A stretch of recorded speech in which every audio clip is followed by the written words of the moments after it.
अस्सलाम वालेकुम ख़वातीन व हज़रात।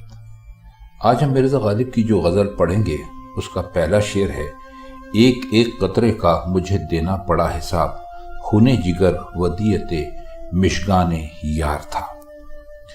वदीयत का मतलब होता है अमानत और मिशगाने यार का मतलब होता है यार की पलकें। मिशगान कहते हैं पलकों को। ख्वाजा हाली इसकी तशरीह करते हुए कहते हैं कि आंखों से इस कदर खून जारी रहता है गोया जिस्म में जितना खून था वो मिशगान यार की अमानत था, इसलिए उसके एक एक कतरे का हिसाब उसी तरह देना पड़ा जिस तरह अमानत का हिसाब देना पड़ता है। बज़ाहिर शेर का मतलब ये मालूम होता है कि आशिक रोना ज़ब्त न कर सका और इतने आंसू बहाए कि जिगर का सारा खून खत्म हो गया। अब वो इस रंजो गम में मुब्तला है कि जिगर का खून तो महबूब की पलकों की अमानत था और अमानत में ख़यानत होनी ही नहीं चाहिए थी। अब एक एक कतरे का मुझसे हिसाब लिया जा रहा है और मजबूर हूँ कि हिसाब दूँ।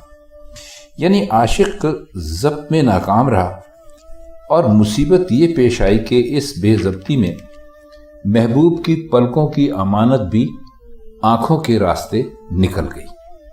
बहुत अच्छा शेर है। अगर आपको अल्फाज मानी अगर आप इसके याद रखें तो इस शेर की तशरीह करना आपके लिए यकीनन कुछ भी मुश्किल नहीं होगा। आइए अब इसका दूसरा शेर देख लेते हैं। अब मैं हूं और मातम में यक शहर आरज़ू, तोड़ा जो तूने आईना आए, तोड़ा जो तूने आईना तिमसाल दार था। शहर यक आरज़ू का मतलब होता है आरज़ू का एक शहर, लेकिन उनकी मुराद यहां पर है आरज़ुओं की कसरत, ख्वाहिशात की कसरत। वो सारी जिंदगी में बातें पूरी ना हो सकें जो वो चाहते थे तो वो बहुत ज़्यादा होना। और तिमसाल दार कहते हैं जिसमें तस्वीर हो। दार का मतलब होता है रखना और तमसील आप जानते हैं कि उसको कहते हैं तस्वीर को। वो कह ये रहे हैं कि आशिक का दिल एक ऐसा आईना था जिसमें महबूब की तस्वीर महफूज थी। महबूब ने वो आईना तोड़ दिया और उसके बेशुमार टुकड़े हो गए। जाहिर है कि जब आप आईना तोड़ते हैं तो उसके बेशुमार टुकड़े हो जाते हैं और साबुत आईने में सिर्फ एक ही अक्स नजर आता है, और जब आईना टूटा तो उसके हर टुकड़े में वही अक्स नजर आने लगा। यानी सैकड़ों तस्वीरें आशिक के सामने आ गईं और हर तस्वीर एक आरज़ू के खून का बाइस हुई। यानी महबूब ने आशिक का आईना दिल तोड़कर उसे सैकड़ों हजारों आरज़ुओं के मातम में मुब्तला कर दिया।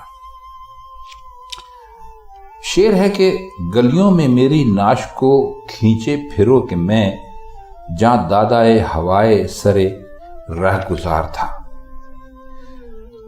नाश कहते हैं लाश को, यानी मरने के बाद आदमी का जिस्म जिस सूरत में आ जाता है उसको कहते हैं। और जहां दादा का मतलब होता है जान दे देने वाला, यानी जान कुर्बान कर देने वाला।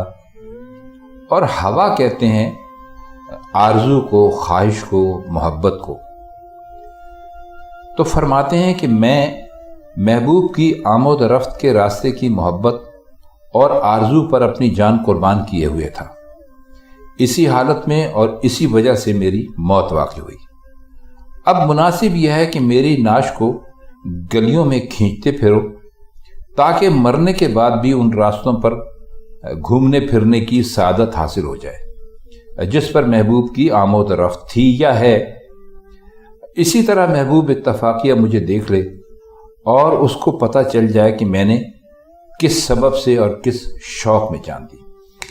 देखिए, मिर्ज़ा गालिब को इसलिए हर ज़माने का शायर कहा जाता है कि मसलन आप यही शेर लीजिए, ये एक बहुत ही बारीक बात है और इसको बहुत कम शोरा यानी ऐसा कोई ख्याल सोच सकते हैं, लेकिन गालिब न सिर्फ ऐसा ख्याल सोचते हैं बल्कि बहुत आसानी से उसे अपने अल्फाज में भी पिरो देते हैं। ये बहुत ही खूबसूरत शेर है امید ہے کہ اب آپ کی سمجھ میں اچھی طرح آ گیا ہوگا، اور جب کبھی آپ یہ شعر کہیں پڑھیں گے تو آپ فوراً اس کے معنوں تک پہنچ جائیں گے۔ بنتی ہے آخری شعر ہے کہ موجے سراب دشت وفا کا نہ پوچھ حال، ہر ذرہ مثل جوہر تیغ آبدار تھا، مثل جوہر تیغ آبدار تھا۔ یہ اس کے جو مشکل الفاظ میں تو تیغ آبدار کہتے ہیں بہت تیز تلوار کو، اور مثل کہتے ہیں کی طرح، ذرہ آپ جانتے ہیں کسے کہتے ہیں، اور دشت وفا وفاداری کو سمجھ لیجئے۔ ویسے تو اگر آپ اس کے لغوی معنی کرنے بیٹھیں تو دشت وفا کا مطلب ہوتا ہے وفا کا جنگل، لیکن بہرحال وہ چونکہ انہوں نے اس کو استعمال کیا ہے موج سراب کے ساتھ، تو موج سراب کیا ہے؟ گرمیوں کے موسم میں صحرا کی ریت پر سورج کی تیز کرنیں پڑتی ہیں تو دیکھنے والے کو دور سے پانی لہریں لیتا نظر آتا ہے۔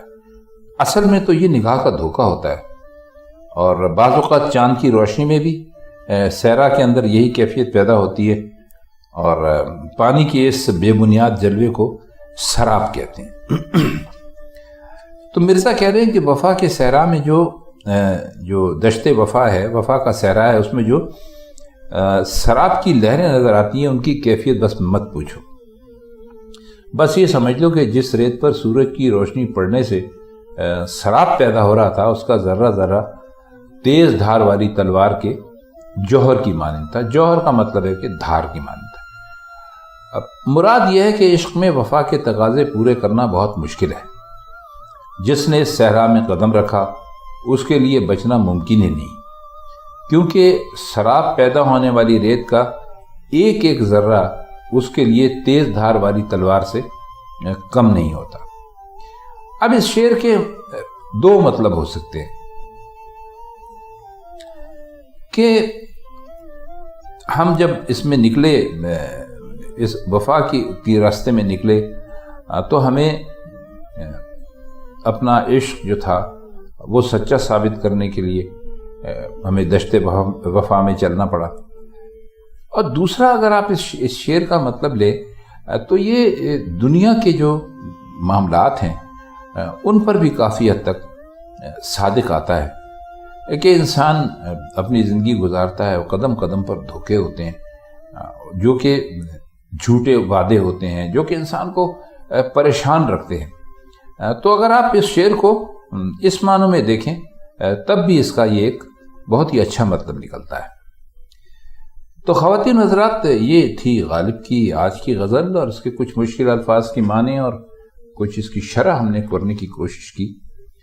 تو اگر آپ کو یہ غزل اب سمجھ میں آنے لگی ہے اور آپ اس کو سمجھ جائیں تو ہمیں بہت خوشی ہوگی۔ تو پھر آپ سے اب مرزا غالب کی کسی اور غزل کے ساتھ کسی اور محفل میں پھر ملاقات ہوگی۔ تب تک کے لیے اجازت دیجیے۔ خدا حافظ۔